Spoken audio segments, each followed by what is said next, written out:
All right.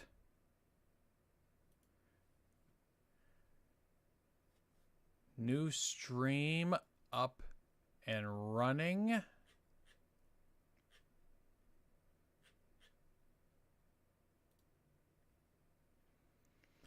Okay, let me find that info.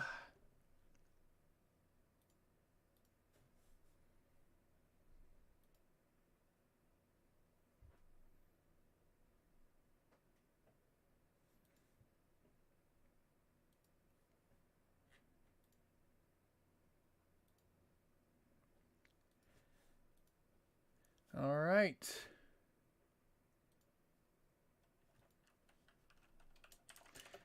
The original stream crashed.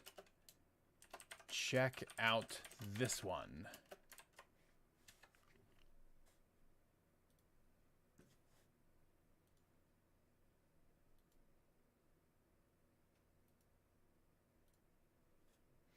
All right, hopefully people will notice the new stream is up.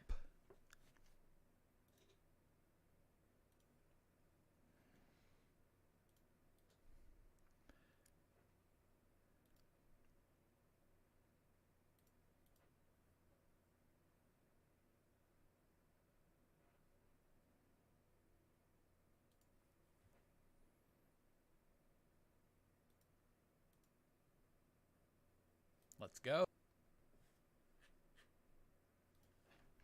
New stream here.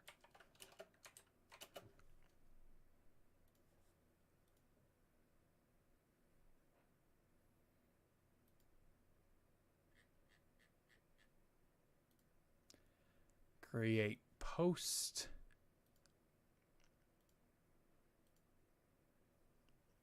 All right.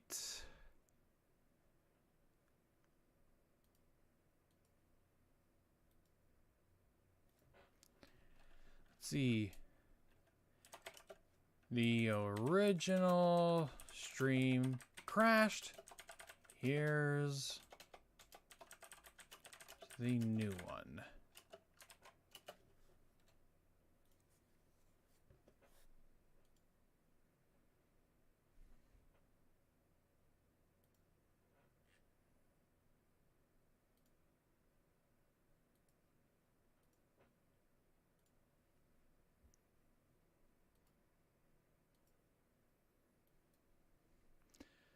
All right, stream is public now.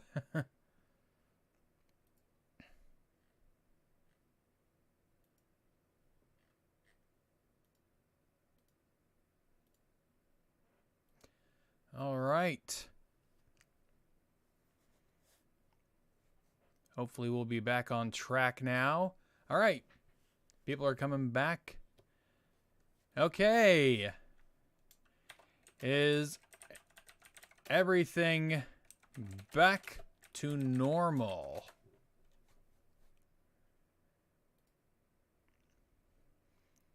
All right. Good, good, good. Hello, Dr. Comblog, Shen Partey. Welcome back to the party. Cold Summer 91, welcome. All right, glad to see you all back. Yeah, no idea why that stream crashed. It's odd. I've never had that happen on YouTube before. Philippe Garcia, welcome back. That was odd, put in tame. Yes. I don't know why the stream just crashed, but I restarted it and now we've got a new one up and ready. So yeah, since this is a just sort of chatting stream, you know, fire off your questions, you know. I've got time to kill. So yeah. Yeah, so unfortunately I don't have the questions from the original video still up. So whatever you guys have in mind to ask. I think I was in the middle of talking about some books on economic suggestions. Like I said, I mentioned before, the Neil Ferguson book. This one's pretty good. The Ascent of Money, financial history of the world. Basically, it gives you a history of the development of financial systems, and so that's pretty handy. And another book I've gotten a lot of use of is James Rickards' Currency Wars. Now, granted, if you follow him on Twitter, can be a bit of a nut job, like borderline MAGA guy, but his book, especially this one, is really good. Basically kind of a monetary history kind of thing, where talking about how people and governments and central banks have used competitive devaluation, that is, intentionally devaluing your currency by minting more of it in order to try and encourage exports. So that's a very interesting thing. And so most of my economic books tend to focus on monetary policy. All right, so back to some of the questions. Cold Summer 91. Your video on Black Hebrew Israelites is very informative. I've been watching, I think it's supposed to be Vocab Malone's videos on them, and wonder if they are a group that will eventually grow to a dangerous degree. I don't know. It's like they have been growing in recent years, but I don't know if they'll ever become big enough to be a threat. I think it's like the most of the trouble they've been causing is harassing people on the street. If you go look for like Black Hebrew Israelite videos on YouTube and elsewhere, that's most of what you'll see of them. And there have been a few hate crimes against Jews committed by Black Hebrew Israelites, though that often gets unreported. Yeah, so Philippe Garcia, which subject in history have you changed your mind the most on? What subject have I changed my mind the most on? I'm not sure about that.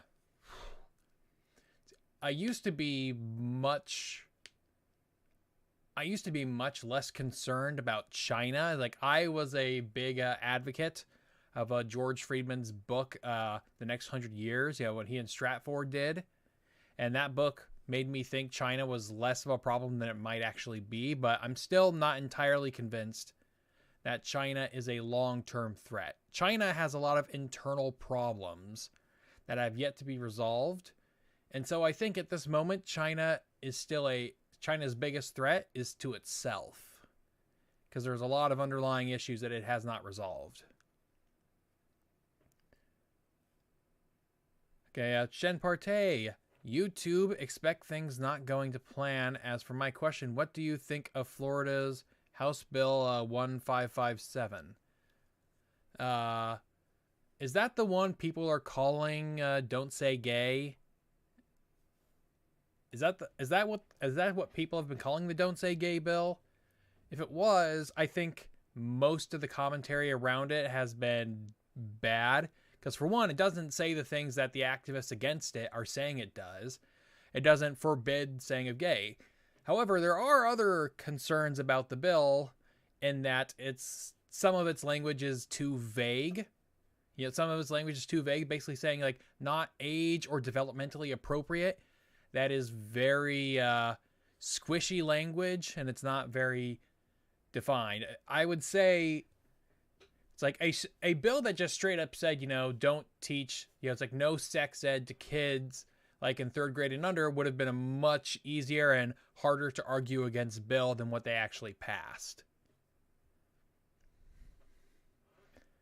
If that's the bill you're talking about, then my feeling is that they should have tailored the bill much better. And so it kind of feels like it's similar to a lot of like the CRT bills anti-CRT bills that have come out over the last few months, in that a lot of them seem to be very rushed and not carefully thought out. So that's my thought, is that you could come up with a bill that's tackling a legitimate issue that's going on here. Like you hear some of these you hear these stories come out of some schools that, where they basically force kids to go through like a Maoist style struggle session where you can't get a passing grade in the class unless you admit to your white guilt on something. Because one of the problems with trying to apply CRT to like kids in high school and younger is that CRT is a very complicated theory in law school and in like among college students. It's complicated. There's a lot of there's a lot of interplaying parts. And in order to make it so basically if you're going to make CRT for like high school and younger, you kind of have to dumb it down. And the problem with dumbing CRT down is that it ends up sounding pretty racist when you dumb it down. So, yeah. Anthony Jot, have you heard of the Kaifeng Jews in China? I believe so. I think I saw a video from Sam Aronow has a video on them, I think. And I think I've seen it there. Let's see. Last Nutmeg, what do you think the war in Ukraine... Where do you think the war in Ukraine is headed? Stalemate, lost to the Russians or Ukraine? I don't know if anyone wins that, to be honest. Yeah, I have no idea where Ukraine is headed. It could be a very long conflict. Like on Twitter, I've been talking about what his past historical event I think it resembles. And initially, I was in the camp of, Putin is a new Mussolini, and this is like Mussolini's invasion of Ethiopia. But I'm now much more of the opinion that this is actually more like Imperial Japan invading China. And I might make a video about that, but I don't know yet. It's gonna depend on how things go over the next month. Mark Gell or Gel, do you know about George Fitzhugh? The name sounds familiar, but I couldn't tell you anything about it at the top of my head. Let's see. AJ Westgate, is QAnon a modern fascist movement? QAnon is too dysfunctional, I think, to be a fascist movement.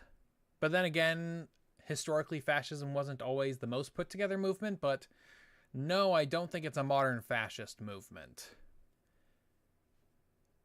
It's conspiracy populism, and that's about it. See, Shen Partey, I think the HBI was part of the January 6th attack on the Capitol, if memory serves me right. HBI, are the letters in the right order? Can't remember. Don't know what HBI is, in case the letters are in the wrong order. Put and Tame.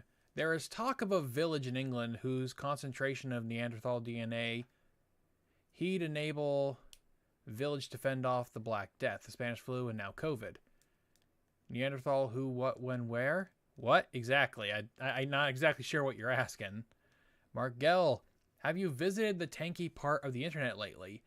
No, I don't visit the tankies anymore. They usually find me, if anything happens. Let's see, Shen Partey, yes, that's the Don't Say Gay bill. Yeah, okay, yeah. So for that thing, I think it's poorly worded. It's poorly written, and it's gonna depend a lot on how the Florida's Department of Education interprets the law and enforces it.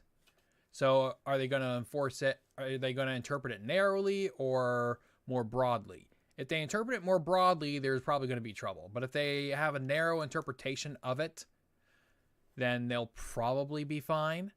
Once again, whether or not the bill ends up having problems is going to end up down to how it gets enforced. Margell, do you plan to make a video on Spanish and Italian fascist regime? I have no plan on it at the moment. I've got no plans on that at the moment. Yeah, no plans for that right now. Hello there, Vigoda. See, Dr. Khan blog. I find CRT wholly illegitimate. It depends. Like I think there's bad CRT and good CRT. And bad CRT is dumb CRT. When you try to dumb it down when you try to dumb CRT down, it just ends up sounding racist. And good CRT at its best forces you to think about interlocking aspects of society and politics and, you know, the government and relations between races. That's like CRT at its best makes you think more critically about that, but at its worst, it just becomes justification for like anti-white racism. You know, that's, but like I said, like and the thing is that the people who are protesting against CRT the most are in states where CRT isn't really a big issue. And so that's the thing. It's like, you have these states passing the anti-CRT laws, and it's like, I don't think your schools are doing too much of that. You know, it's like you're concerned over something that isn't actually happening.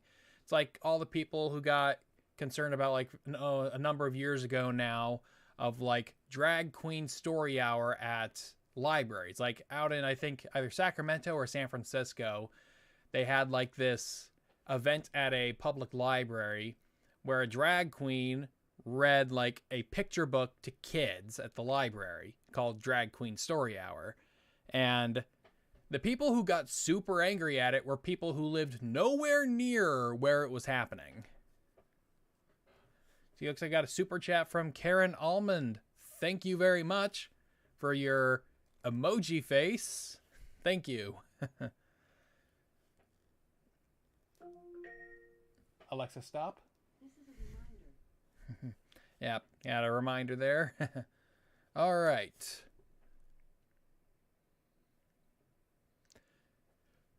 All right, Anthony J.A.T. You should make a video about the Second Sino War. The Second Sino-Japanese War, if that's what you're talking about. I have video plans in mind that will definitely bring it up. I have some video plans in mind that will definitely bring that conflict up. Christian Vibrecht just turned in. Do you believe that Wendover's theory that Crimea's immense oil gas reserves are a major driver of this war? I don't know. For those of you who don't know, Wendover Productions put out a video a little while ago stating that, you know, there's basically in southern Ukraine, there's a lot of like oil and natural gas potentially in that area. And so Russia wants to, take control of it so it can, have control over the gas and oil supplies there themselves. I wouldn't put it past the Kremlin to have that as a consideration. For me, I think it's more, at this point, I think Putin's thinking more about a legacy. That, and there's just the perennial Russian fear of, put as much distance between ourselves and foreign threats as possible. See, Devin Canada, welcome. Do you think QAnon is dying out? I don't know. The problem with QAnon is that it's such a decentralized movement that you can't really tell what's all going on. Oh, and it looks like we got a super chat from Dr. Conblog. Thank you very much, Dr. Conblog. Let's see. Imain Karubi. Hey, any interesting historian fact about Morocco that stick with you? The most interesting fact about Morocco that sticks with me is the fact that it was the first country, or at least claimed to be the first country, to recognize the independence of the United States. It claims to have done so in, I think, 1777, before France did later that same year. I don't know how true it is. This is a story brought back by, I think, like John Adams or Thomas Jefferson when they were doing diplomacy in North Africa in the 1780s, right after the American Revolution.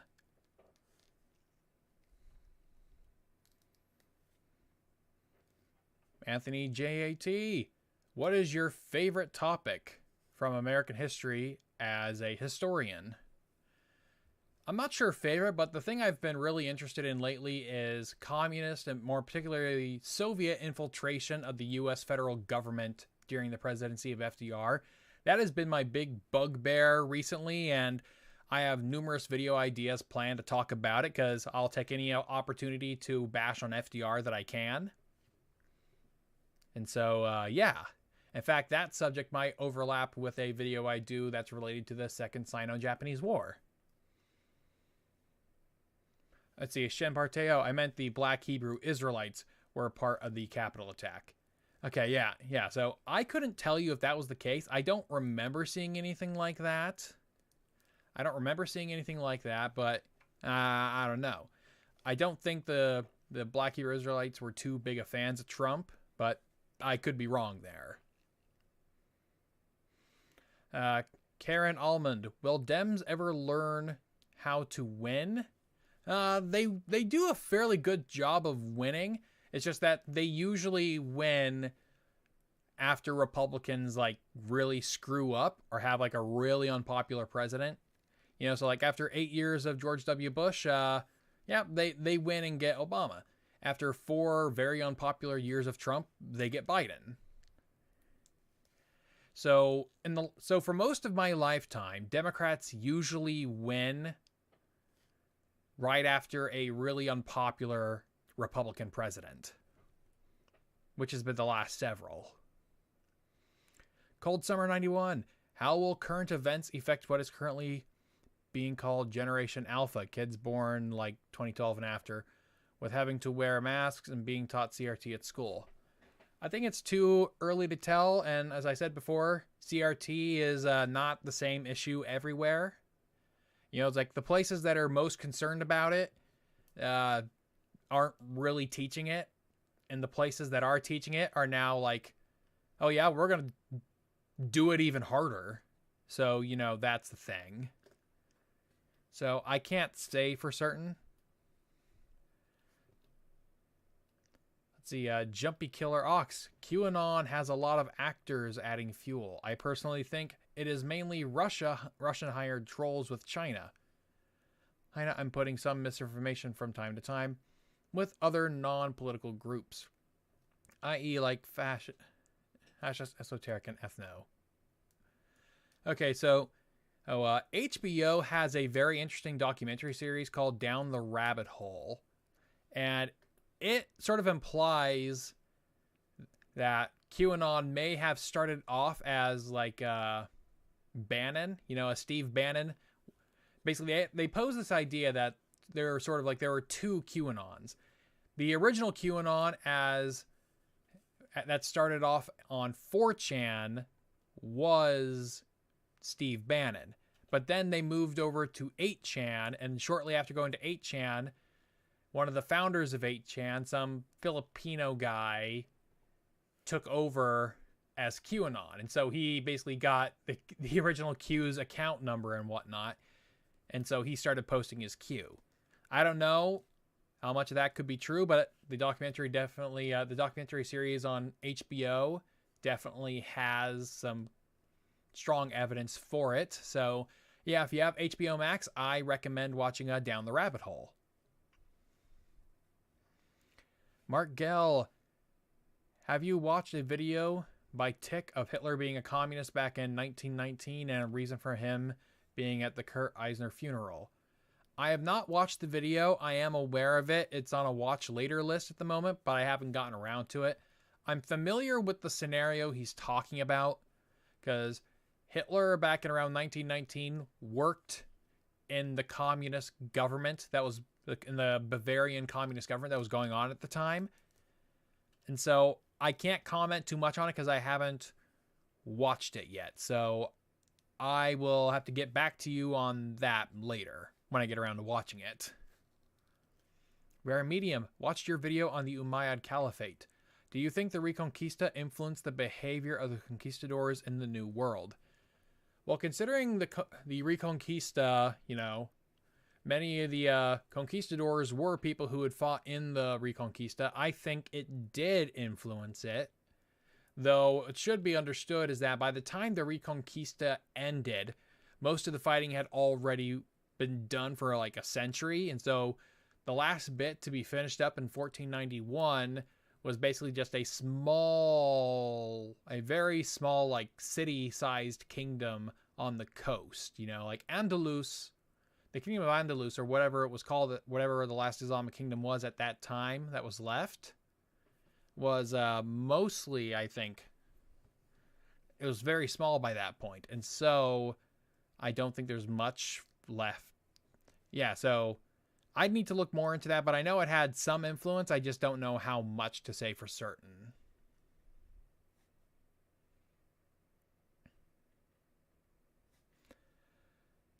Let's see.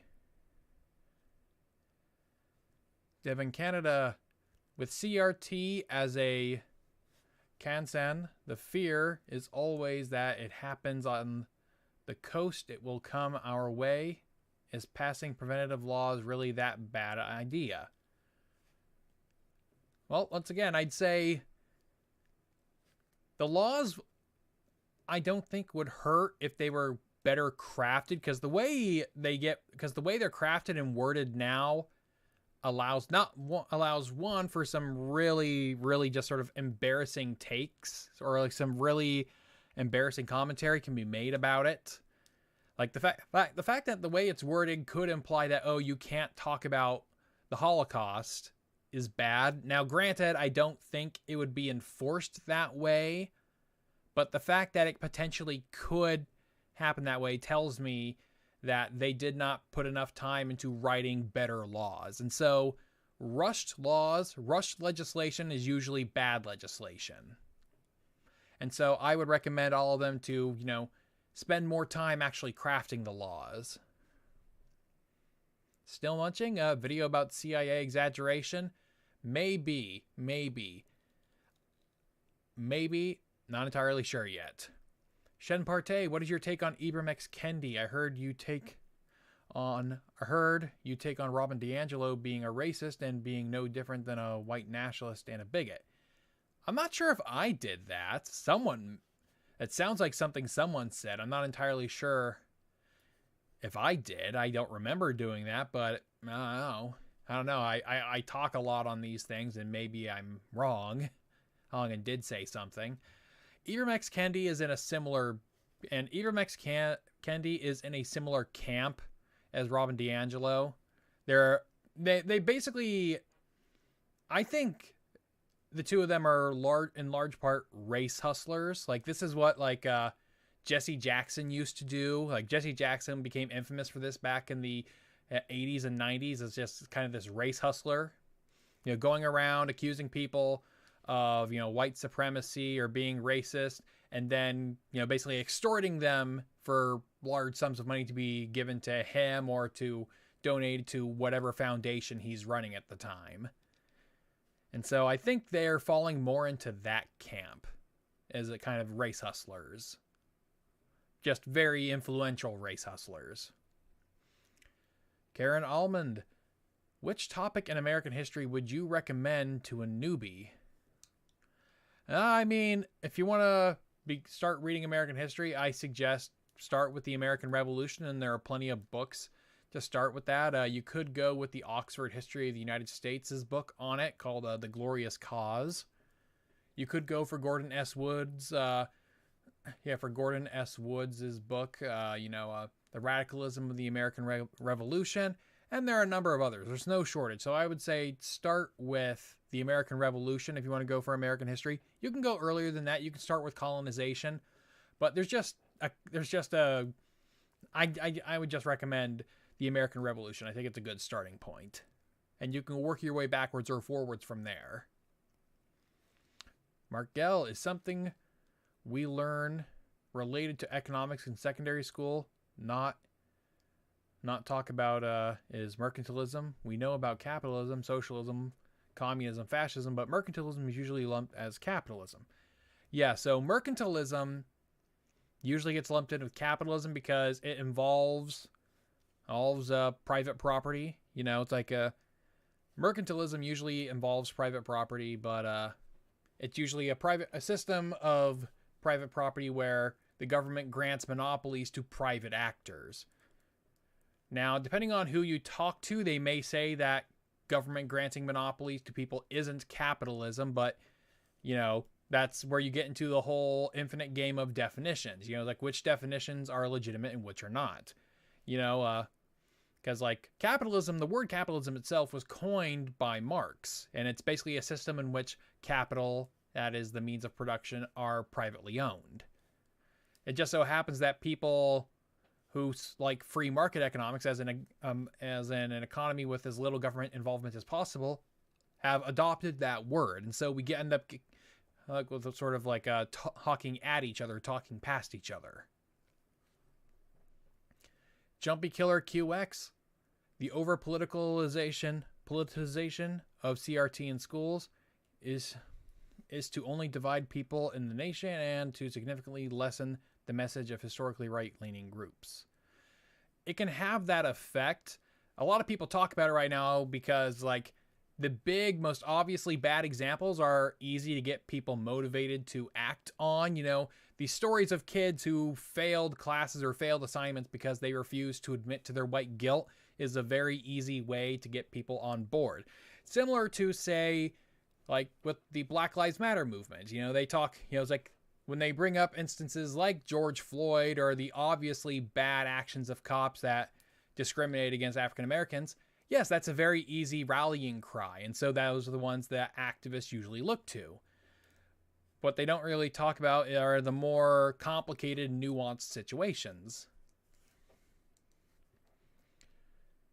At Captaindom Vulgus, do you see any parallels between Old Hickory and Old Orange? Aside from the populist shtick, populist and like ego-driven, not much else, you know. I mean, like Andrew Jackson had political and military experience prior to becoming president, and Donald Trump had neither. Sonny, where does CRT come from, sir? Well, CRT, he comes from law school, but it comes from it's a derivative of what's known as critical theory, which was popular in academia. And critical theory is a Marxist idea. So when people say CRT is Marxist, it's not directly correct, but they are right sort of like in historical origin. As in, you know, CRT comes from critical theory, and critical theory comes from Marxist theory. So, yes, it's technically true, but there's a couple layers separating the two of them. And, you know, like I said, CRT is a wide range of things, so just saying it's all one thing isn't, I think, correct. But, you know, I like, when it comes to complex subjects like that, I like to get something, you know, it'll be a little more nuanced.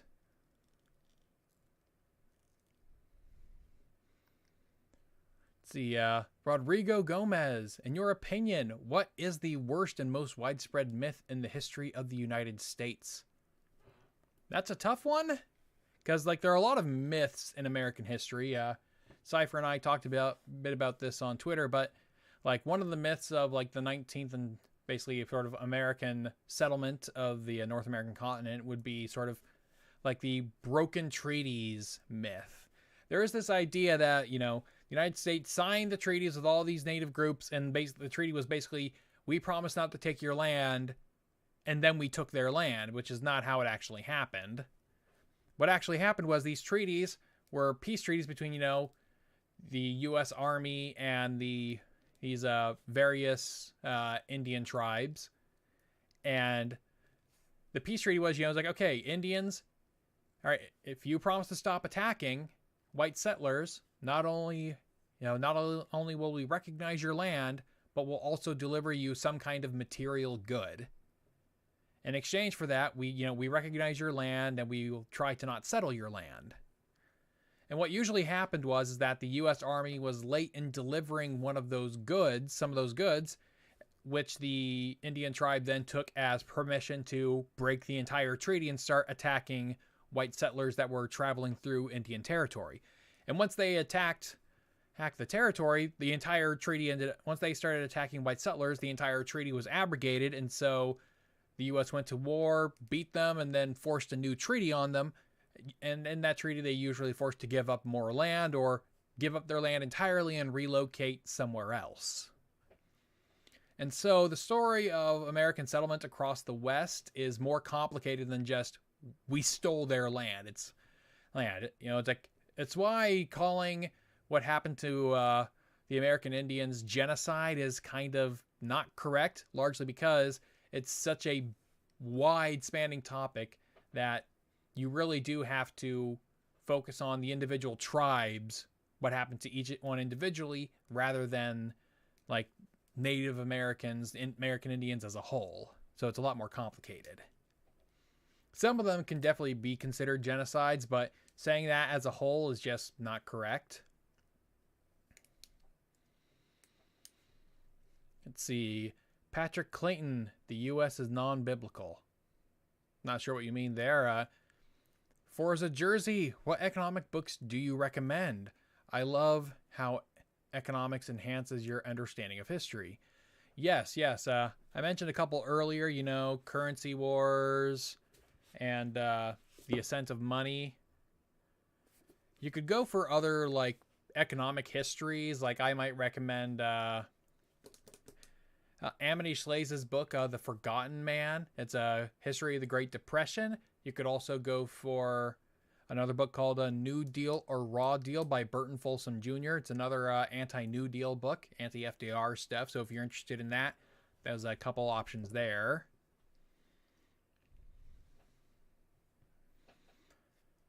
Let's see, Shen Partey, I recommend the QAnon book by Mike Rothschild, where he goes into the QAnon stuff and debunks and gives history about the conspiracy theory. I have not read that book, but I have seen it, and I think it is rather bold of someone with the name Rothschild. It's bold and perhaps reckless of someone with the name Rothschild to, write a book about conspiracy theories. It's kind of funny, but also seems like you're inviting trouble there. Jumper Killer QX. Neocons use CRT as a boogeyman, especially when it's the dumb version, to rally the right to a nothing burger to probably delegitimize other causes to the common people that may hurt the neocons. And that's true. I don't see it as neocons using it. For one, the word neocon doesn't really mean anything. It's like you won't find very many people who have ever actually self-identified as neocons. It's usually been a pejorative placed on them by others. So it was a pejorative used by the left on a new, like, growing group of like conservative activists in the 1950s and 60s, and then another faction on the right that then you have like a certain faction of the farther right will sometimes borrow ideas from the left and then use them to attack the center right. But yes, I think it can distract people, though. Here's the thing. Even if the anti-CRT bills that were passed were done so in like the most constructive, well thought out way possible, they would still be portrayed similar to as they are now, even if there was nothing in the bills to actually imply that. So yeah. Revolutionary Bruh, thoughts on Ron Paul? I like 2012 Ron Paul. I don't like 2022 Ron Paul. In fact, I haven't liked where Ron Paul has gone since he left office. And the question I have now, of course, is, was he always this crankish, or did he get more crankish over time? And I can't say for certain. Some people will say he has always been a crank. Others say, no, he got that way once he had nothing left to do, and I'm not sure. I just wish he would have spent less time on InfoWars and RT.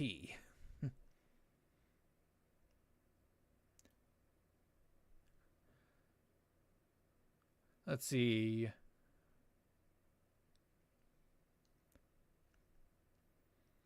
Robert Leslie, are you going to address the Nazis invented privatization argument? At some point I'm going to. I want to do a video about like the economy of Nazi Germany, but that's going to take a while to do. And yeah, it's like, for one, no, they didn't invent privatization. That's just say that right now. They didn't invent privatization. And it will be addressed. I just haven't gotten to that video idea yet. It's like I've got a lot more like anti-communist stuff on the brain at the moment, and that's the direction I'm heading in. Papua New Guinea, did you know Herbert Hoover met Hitler in Hermann Goering's hunting lodge? I can't say I did. I don't know if it's true, but, Hoover was president. He had time and resources. Dr. Khan blog. Let's see. Okay, it's talking to someone else. Patrick Clayton. Why is everyone on about that loony Hitler? He was kind of a big deal for a while.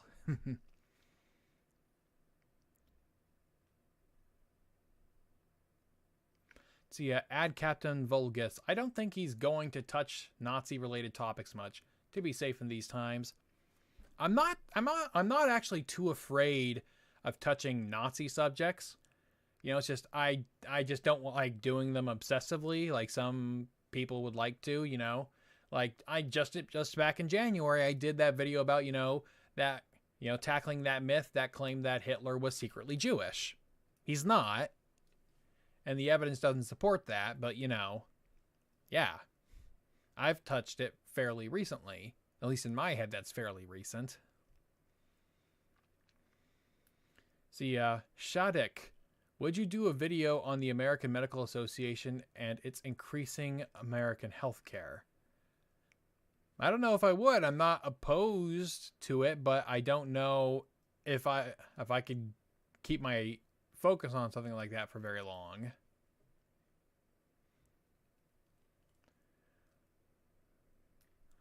Let's see.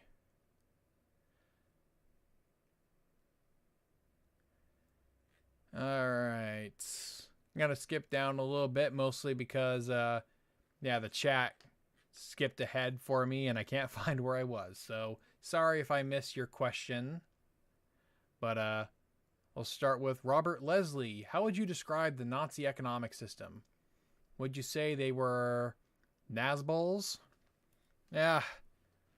The Nazi economic system was in large part state coerced corruption. Basically, there's a lot of corruption, a lot of bribes involved, and a lot of coercion of private enterprise. That's what was going on. It was a coercion-based economy. They didn't nationalize everything, but it's like, okay, the government will take, all right, if you don't do what the Nazis want, they'll take your property from you and give it to someone else who will. So, by my standard, if you don't have proper protection for property rights, I don't think you can reasonably call it capitalist. But people can disagree on that. Devin Canada, outside of yourself, are there any other conservative history YouTubers that are any good? I don't know. I hesitate to call Monsieur Z good. I hesitate to call Monsieur Z conservative or good, but he's definitely tackling a lot of subjects that people, I think, would want me to cover so that they have a better one for it. But then again, Monsieur Z has a fairly big audience that thinks he covers it fine the way he does.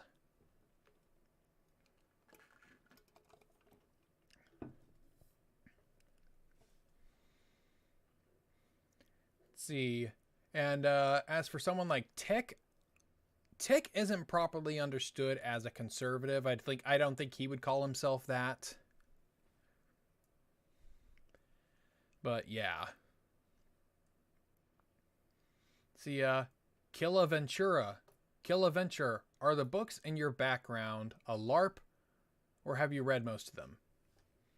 Somewhere between the two. They're not a LARP. Like, they're not there for decoration. I've read a fair number of them, but less than half have I read. I've read less than half of them because over the years I have ideas for projects I wanted to do. I collect books for them, and then I either give up on the project or I just haven't gotten around to it. Like, I used to write a lot of alternate history, and a lot of those books were collected for me wanting to do research to do alternate history stuff. But then I stopped writing alternate history, and now I still have the books. Devin Canada, have you read any presidential autobiographies? If so, which ones? Well, let's see. I've read bits and pieces of like Barack Obama's Promised Land for videos, and I've been reading bits and pieces of George W. Bush's Decision Points. Haven't read too many others at this point, but I imagine I will in the future as I want to get more into primary sources.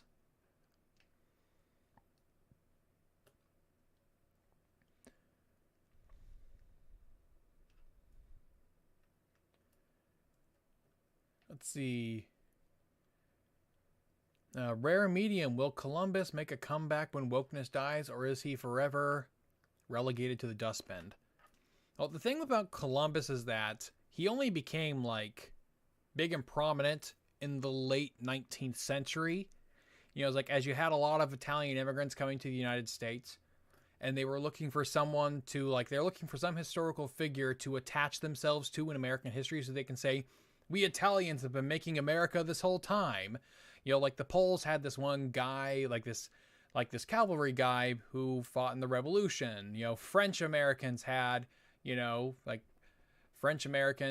Lafayette. German Americans had von Steuben. You know, it's like all these different groups had their varying connections to it, and the Italians just didn't, because I'm pretty sure you could find one if you really wanted to, but there's no prominent Italian involved in the American Revolution.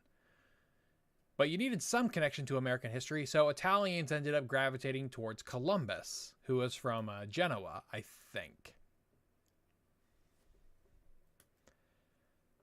And so that's the reason he's around. You know, and they didn't have Lin-Manuel Miranda to, make all the...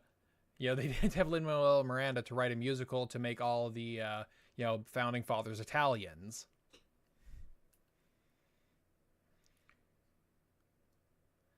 Tom Purse. On a lighter note, have you a sports team that you're loyal to? I do not. I am not much of a sports guy. Yeah, sorry, I don't follow sports. And I follow sports much less now than I used to. And the little I used to follow sports was mostly because I had a job where I basically for 7 years during college, I worked as a dishwasher at a pub that was basically a glorified Irish-themed sports bar. And yeah, and so it was always got packed on game days. And so that's what little sports I followed, was because, oh yeah, there's a huge game for X. And so the place is going to be packed. Let's see. Cold Summer 91. Could you do a video about the history of the KKK and how they grew? I could. I just don't see myself getting to it anytime soon. Built for Speed 101. I want to thank you for the video you made about the fake Black Hebrew Israelite movement. Keep up the good work, sir. Thank you, Built for Speed. Jumpy Killer QX. For me, neocons appeared during Reagan. They are conservatives that just pander to the right. They say they're going to reduce public spending, but spend as much as the Dems. That's more or less the Buchananite view of neocons. However, the neocons first appeared like in the 1950s. You know, these were people like the National Review conservatives. You know, your William F. Buckley's. And Reagan was considered part of this, and even Barry Goldwater was considered a neocon at his time. Basically, the word neocon was more or less lobbed at whatever newest group on the right showed up. For a very long time, that was more or less its usage.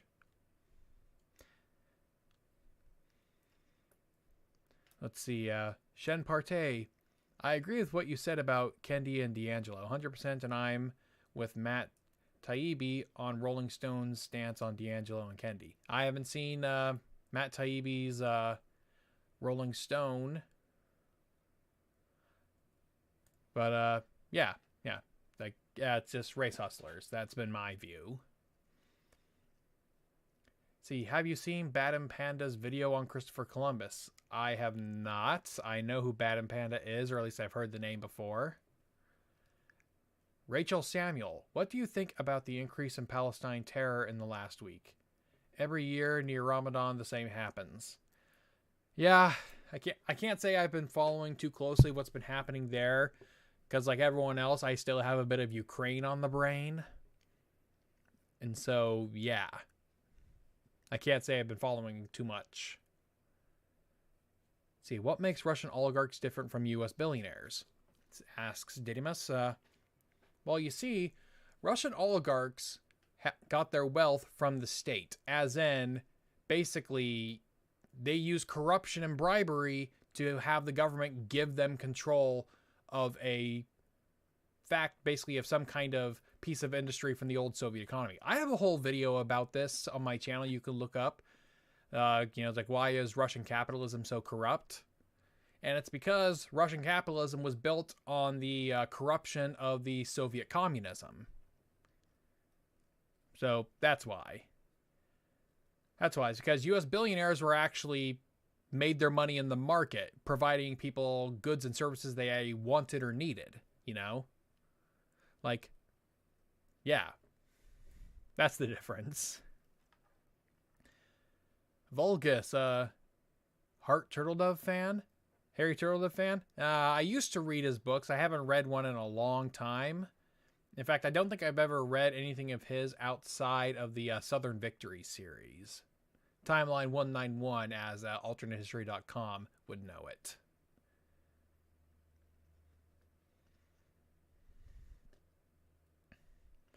Let's see, Rachel Samuel, do you think there is an answer to Israel-Palestine? I think the only realistic answer is a quote-unquote one-state solution. Yeah, unfortunately, the territories of Israel and Palestine are really small. It's basically Israel and the Palestinian territories combined are about the size of New Jersey. All right, we use, when they try to portray the conflict, they use these really zoomed in maps that show, oh my God, look at all this territory Israel's taking control. It's so much. It's like, well, actually, on the grand scale of things, it's not actually that much. Like I said, combined, their territories are about the size of New Jersey. So try carving up New Jersey into equal parts for ethnic and religious groups, and you'll have a very hard time doing it. I think a federal state, a single federal state would be better, as in they combined into a single government, or more preferably, the West Bank and Gaza are incorporated into Palestine, and then are allowed to like operate like U.S. states are, or perhaps even like Canadian provinces.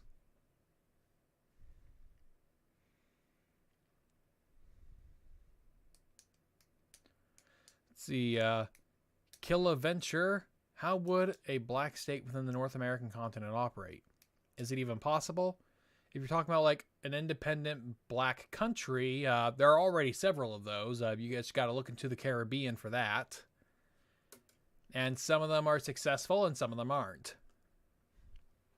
The French and Spanish ones aren't as successful. The British ones are.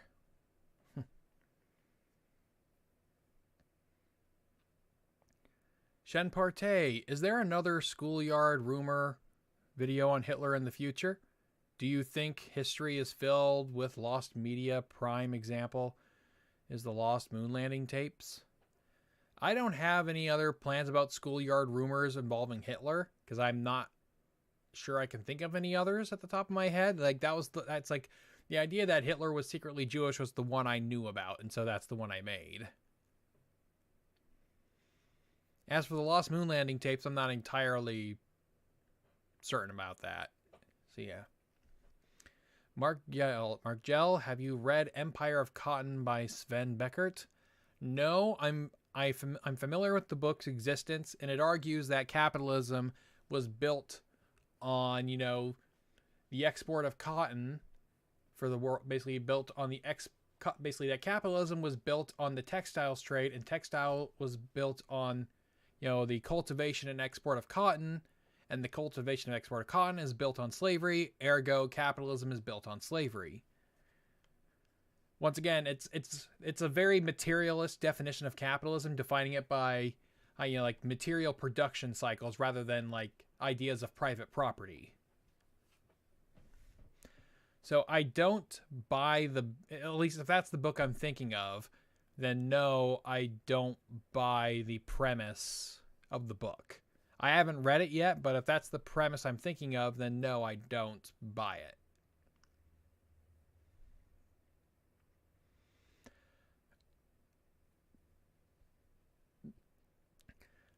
Let's see. Shen Partey, which decades in American history would you consider violent? From the 1960s, 70s, 90s, or the 2010s? The most violent? The 70s was definitely the most violent. It's like The 1970s is when like the modern conception of the serial killer was invented.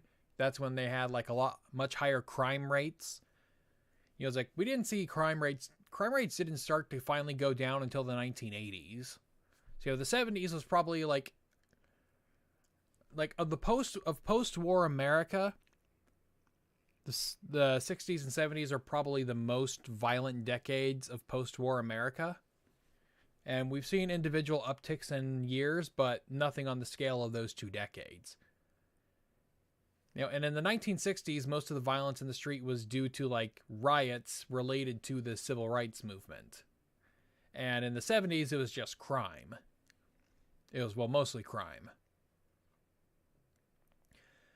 John Diaz, I always seen your analysis tone unbiased. Would you say you are, or are you more like the right's cynical historian? Well, I don't see myself as unbiased, and I think and there are plenty of people out there who don't think I'm unbiased. I aim for nuance, but I am ultimately a man of the right. Depending on when you ask me, I'm more conservative or libertarian. And I view the world that way, and that's in that lens, that sort of belief ideology in me is what guides my topic selection in many cases.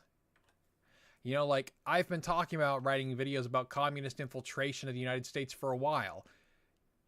If I was a progressive, I wouldn't be talking about that or even be thinking about it.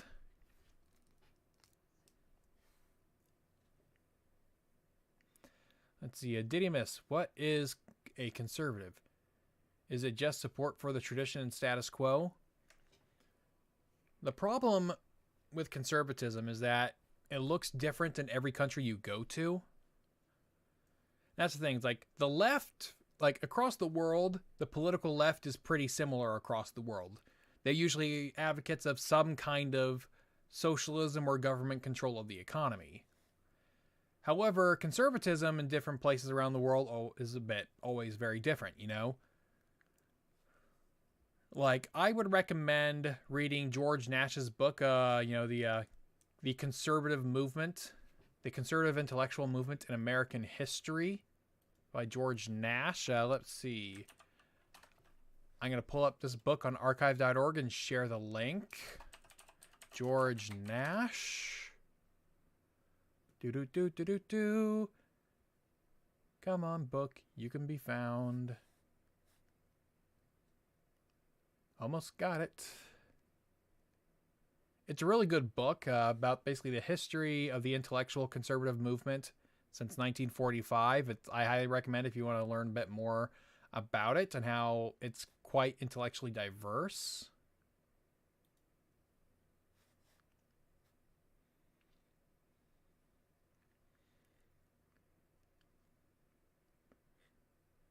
Let's see.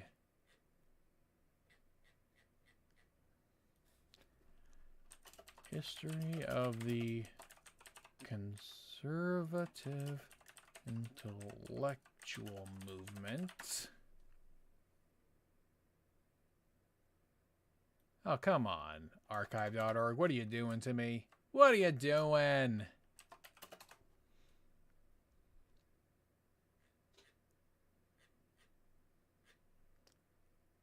Oh, there it is. Fantastic. All right, so sharing this book in the chat. History of Conservative Intellectual Thought by George H. Nash. So that gives I think a broader definition of what conservatism is.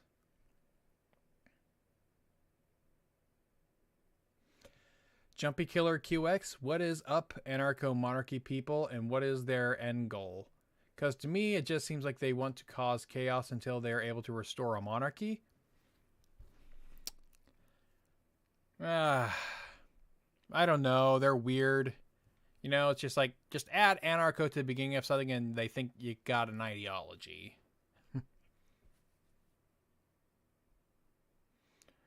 See, Devin Canada, have you ever looked at a historical non-religious figure through the lens of your philosophy or faith? when you do that, you're mostly like sort of placing a moral judgment on a person. And sure, I do that all the time. Like you can place moral judgments on people all you want. At least that's what it sounds like you're saying, but I could be misinterpreting what you're saying, Devin. Zach Nora, what do you think of historians and academics warning about America's slide towards new fascism, neo-fascism? Once again, neo-fascism is about as well defined as original fascism, which isn't very well defined. It's like there's just this very long history of referring to anything you disagree with as fascism. At least that's a very common trait of the left, which they got from the Soviet Union. That's Soviet propaganda 101. Devin Canada. See, damn it. Dang it. The thing jumps around because you guys ask questions faster than I can answer them. Okay. With alternate history, what past presidents do you think has the best personality and philosophy to handle today's problems, assuming they could magically adapt to today? Well, I usually like to recommend Calvin Coolidge for today's problems, but I don't know if he would be best suited for it. There's not a lot I would want, somebody with, I think we could use another Reagan-esque type great communicator. That would be nice. That would be nice to have, but of course, Reagan has his issues like every other president does.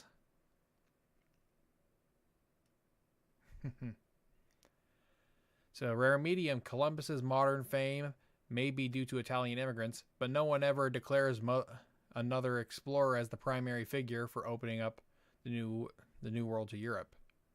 If not Columbus, then who? True, yes, that is very true. But considering, that he was, I think the reason he's in is mostly because he was the first, and so that's the one they gravitated to for one, but also that I think he's more prominent than the English explorers. Like, I don't know too many people who can name the English explorers that explored, the east coast of North America. And plus, it's just the fact that they were all kind of retreads. See, Tom Pierce, a two-parter. Okay. Should Canada morally remove the monarchy? B, is Canada closed to Britain or America? I think Canada should remove the monarchy if it wants to. I think it serves virtually no purpose. Like, I'm more or less in line with J.J. McCullough on this one. Like, it serves no Canada, having a monarchy at this point serves no purpose. It's like, yeah, it serves no purpose, and they could have, they could replace the president. They could replace the governor general with a figurehead president who's elected by a nationwide popular vote but doesn't have too much power.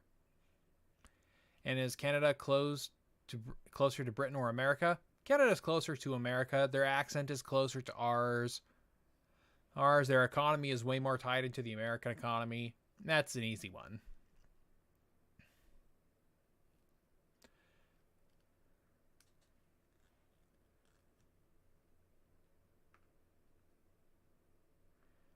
Let's see. Renok, just checking. Can anyone see my messages? Well, I can see them, Renok.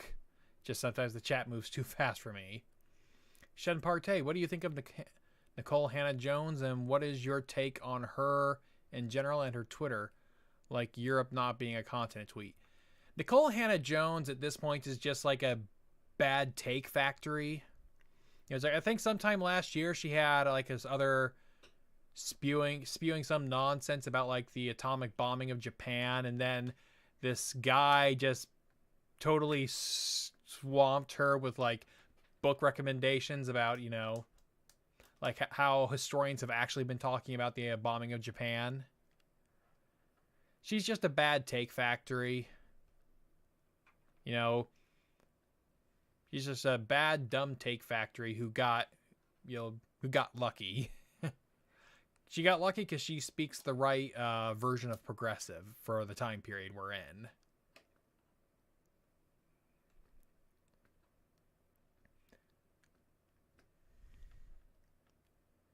Vulgus, Yuri Besmanov is a good source. I don't know who you're talking about at the top of my head. Jeff, would you consider doing a talk on the conflict that almost took place over 5440 or fight scenario that took place during Polk's administration? I could see myself doing a video about it, or maybe a video about the Polk administration. I'm not sure. I've been very my attention has been very very 20th century focused for the last year or two. And so that's just kind of where most of my brain has been. Let's see. Jumper Killer QX. Over-centralization of any government or industry may and will lead to tyranny. That is my view. I look at politics. That's most of the time that's true, yes. I agree with that. Toka Girl, I'm here. Welcome, Toka Girl. All right. Tom Purse, what do you think of JJ McCullough?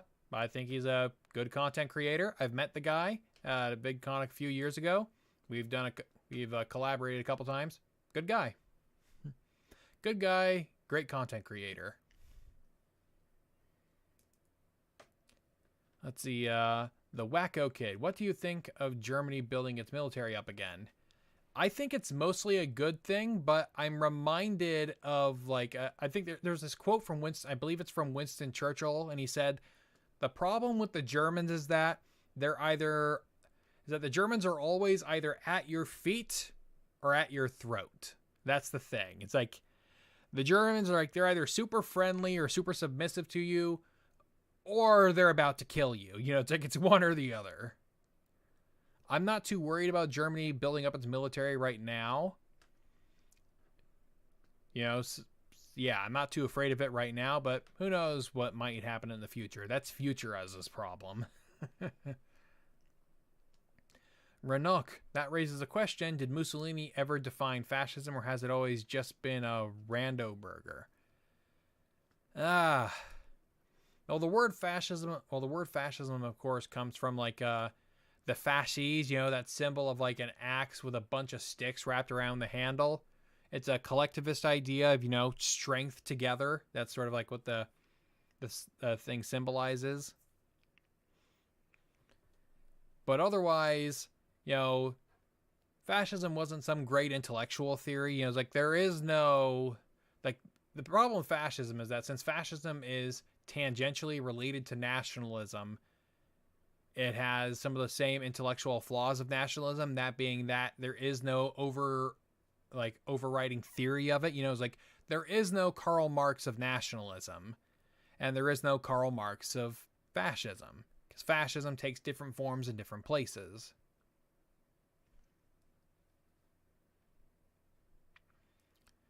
Let's see. Shannon Beat. Hello, Shannon. Nice to see you. How you all doing? Oh, and the chat jumped in. Okay. Shen Partey, what do you think of What If Altist? I think he's pretty good. The content I watch is I like. I don't watch every video he puts up, but when I watch it, I typically enjoy it.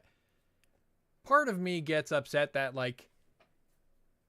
he has such low production values, but the videos perform very well. Part of me is just kind of a little upset with that, but at the end of the day, production values aren't everything. Cold Summer 91. I think the Black Hebrew Israelites becoming a threat could potentially happen if a certain individual takes it on as a leader, organizes and collectivizes the movement. The problem, of course, is that, as I put in my video about the Black Hebrew Israelites, that it's a diverse movement. It's a very diverse movement. And so it's kind of hard to unify them.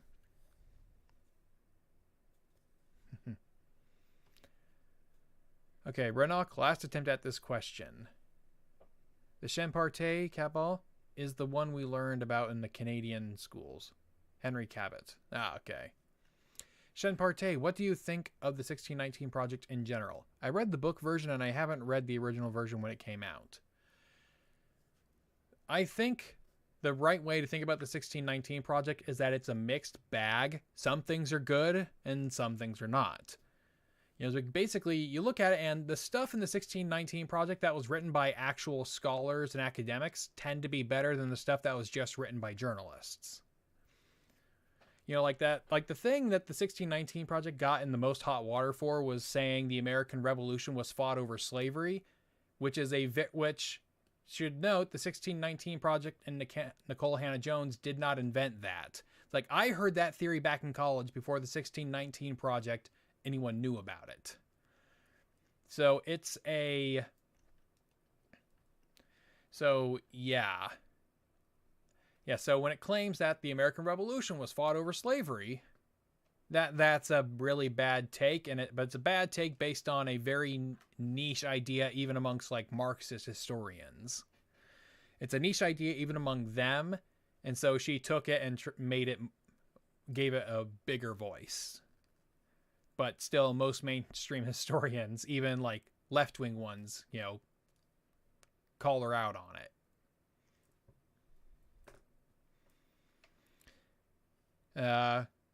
Vulgus, think the USA will Gulf of Tonkin their way to war again?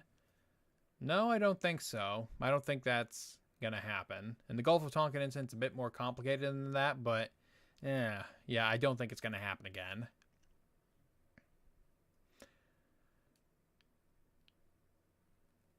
All right, Big Bob, opinion on Azov Battalion. Azov Battalion is, at this moment for Ukraine, a alliance of convenience. It's like, this is another reason why I'm seeing sort of like a better historical parallel for the current conflict between Russia and Ukraine is that of like Imperial Japan invading China. Is like basically like when Chiang Kai-shek made an alliance with the communists in order to fight back against the Japanese. I see that as similar to modern Ukraine sort of like allying itself with the Azov Battalion to fight against the Russians. It's like, are they unsavory? Yes, but you're allying with them to fight off a foreign foe. The difference, though, between the Azov Battalion and the Chinese Communist Party is that the Azov Battalion isn't really growing much, and they don't have much of a political presence outside of like their immediate areas of control. And so I think that's why I view it similar to that. The Wacko Kid, do you think the Chinese will try anything with Taiwan now that the West is distracted with Ukraine? And if not now, then when will they try something? I think China is waiting to see how Ukraine goes. Basically, they're not going to use Ukraine as a chance to attack it now. Instead, they're looking at Ukraine to see how the West reacts to it. And if they see the West fighting, pouring tons and tons of resources into Ukraine to stop Russia from invading, they're going to interpret that more as, oh, the West is willing to pour tons of resources to defend this little outpost. Maybe we should hold off on attacking Taiwan. That's what I think is going to... I think that's more likely.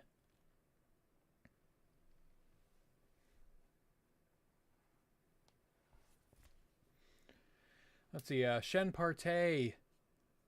The Renok, hold on. It is skipping my questions. Sad face. I don't know if it's skipping your question. If it's skipping, it's mostly because it's updating to with more recent questions. I'm sorry. Shen Partey, what do you think of Will Smith punching or slapping Chris Rock in the face? Is this the death nail to the Oscars since the ratings are in the gutter, are just bad? Yeah, I think it's just a bad thing. Will Smith has apologized. Chris Rock has taken this with a lot of grace and a lot of, goodwill. He's performed very well. He got slapped and then just rolled right on with the performance. Obviously, Will Smith shouldn't have gone and slapped the guy, obviously. But here's the thing. More people are talking about the Oscars now than they have in years. So I think this may have actually been good for the Oscars. Okay, Renok, I keep asking if anyone covers the D-list wars in the U.S. Philippine War background. I don't know why it gets erased. The the Philippine War used to be like cynical historians. That used to be his bugbear. And so I think he has a video or two on the Philippine War. So go check out his channel if you're looking for something like that. Jumpy Killer QX. Have you been seeing those posadums people popping up online because of the Ukraine war? I can't say I have. Let's see, Altich M. What would you say mainstream media is missing in their coverage with regards to the current conflict in Ukraine? I don't know there's too much they're missing. Unfortunately, it's like the Ukraine conflict is very much it's very much fog of war at the moment, and unfortunately, since the US isn't involved in this war, it's much harder for American media outlets to be attached to like a moving army. Like that's what happened in the Gulf War and in the Iraq War, is that the US is invading, and so US media outlets can attach themselves to a unit and follow them around. We don't really have that in the Ukraine conflict, and so that's kind of what we're missing.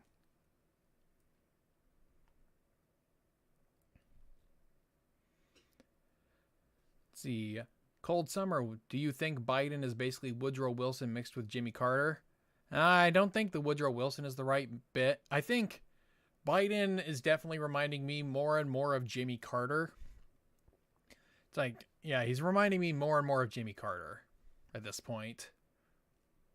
For better and for worse. Let's see. Shen Partey, will the war in Ukraine escalate? I hope not, but if Russia, if Ukraine keeps holding out, it just might. It just might if Ukraine keeps holding out. Cold Summer 91, which areas do you think are becoming more red and blue? It's like, well, I don't buy the narrative that Texas is becoming more blue. That's the thing. People are thinking, oh, Texas is becoming purple, meaning it's getting bluer. It's like, well, yes and no. It's like what's happening in Texas actually is that Texas natives, as in people born and raised in Texas, are the ones making Texas more blue. But it's a bunch of people moving into Texas, usually basically people leaving blue states moving into Texas. The people moving into Texas from blue states are the ones helping keep Texas red, because the people who are leaving blue states are typically, more conservative. And so they're the ones helping keep Texas red, actually. It's not, they're not the one, it's like, there's this joke you'll find in Texas, they're saying, don't California my Texas, usually targeted at, like California expats living in Texas. But in reality, they're the ones most of the time keeping Texas red. Let's see. Fat God 100, why is Russia invading Ukraine? Is there a true reason why it's happening? I said this in my latest video, Putin's Empire, but basically there's a perennial fear of all Russian leaders about needing to put as much physical distance between themselves and foreign enemies due to the invasions of the Huns, Mongols, and Tatars back in the medieval period. See, Renok, a cynical historian, must have missed it in his videos. Yeah, you're going to have to go back and find some of his older videos to find the stuff about the Philippine War and some of the forgotten wars, but yeah, he's got stuff on that. Shen Partey, I'm clocking out. Night, my friends. Good night, Shen Partey. Thanks for joining us. Jeff, do you think Russia's goal for attacking Ukraine is to gain control of the Black Sea? Yeah, it already has a place on the Black Sea. I definitely think part of like what was in like Wendover Productions video a while back, either that or it was either Wendover Production or Real Life Lore had a video where basically that a lot of resources going into the Crimean Peninsula were cut off by Ukraine after Crimea was taken away by Russia. It's like basically Crimea's main fresh water source came from a dam that was built in the Soviet period, of which the infrastructure for it is in Ukraine but not in Crimea. And so I think that might be one of the things they're trying to gain control of. It's like I think it's an overdetermined conflict at this point, overdetermined phenomena.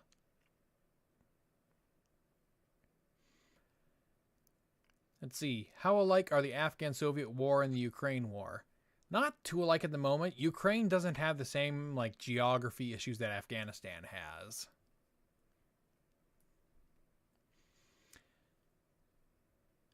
Let's see. Actish M. Thank you for thoughtful answer to my question. Well, you're welcome. Most states are purple, says Jumpy Killer QX. Well, you'll definitely purple parts in every state. Add Captaindom Vulgus. Immigration is changing. Texas more too. Yes. Yes and no. Not in the ways people think. Because, like, we're seeing a movement among minority groups towards the Republican Party as, you know, basically as the Democratic Party becomes more white. And it's becoming more white, or at least it's becoming more rich and white. As it, you know, so, yeah. Like, fact matter is, like, in 2020, Trump performed better with minorities in 2020 and 2016 than the Republicans have since 2004.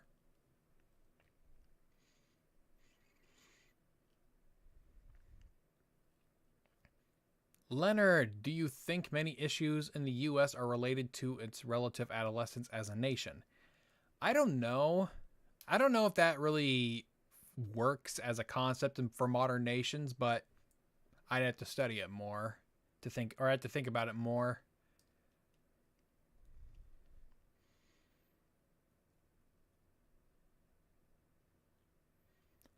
Let's see. Border violence seems to keep increasing, but trend is to be expected, in my opinion. Not sure. Harmish Williams, Epic Bookshelf, thank you. And it isn't green screened. Exactly, it's not green screened. Unfortunately, you guys couldn't, I don't think you guys were able to see this in the previous live stream that got cut off because for some reason the internet connection went bad, but I went back there physically to grab books.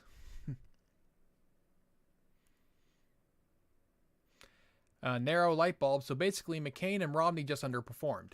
Yes, because here's the thing. Nobody was ever going to perform as well with non-white Americans as Barack Obama, as the first black president, because like a lot of people voted for him solely because of that. And so no presidential candidate will ever win as much of the black vote as Barack Obama did. No one will ever top his performance with them. And so, yeah. Plus, there's also the fact that, like, most, like, ethnic minorities in the United States tend to be more socially conservative than the Democratic Party establishment. You know, it's like, they tend to be, yeah, it tends to be more of that. And so, because of that, there have been a lot of Republicans for a long time who thought, like, oh, we can win minorities, we just have to play on certain issues more. But yeah, Romney and McCain underperformed, and Obama overperformed.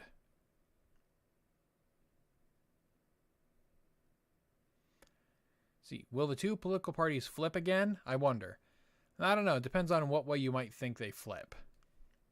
Fat God 100, off-topic question that I really want to know from you: Do you think the Roman Empire could have survived its downfall? Not really. It's like, it depends on, like, or survived in what form, you know? I think that's the big question, is like, survive in what form? Jeff, keep up the good work. I'm clocking out. Well, thank you, Jeff. Have a good night. And Vulgus, if the internet goes offline, the books will be king again. It did? Brennock, it became the Byzantine Empire and lasted until 1500s. If you think the Eastern Empire, yes. However, I tend to think of the Eastern Empire as being different, personally. Hamish Williams, did you find that Ray Dalio's Changing World Order video was mostly true? Enjoyed your biblical series. Well, thank you, and I can't say I've seen Ray Dalio's Changing World Order videos. Can't say I've seen it. The Greek form. All right, well, let's see. Where are we at right now? And you know what? We've been here for about an hour and a half, so I think I'm going to call it quits for tonight. thank you all so much for coming by. Thank you so much for jumping stream back from when, you know, the original stream was working and then somehow, for some reason, stopped and then came over here. Thanks for spending this time with me. I really love getting the chance to talk to you guys and answer questions. And I will be back again next month for another live stream. Hopefully there will be more videos coming up. So, yeah, thank you all for coming, and I will see you next time in the next video and in the next stream.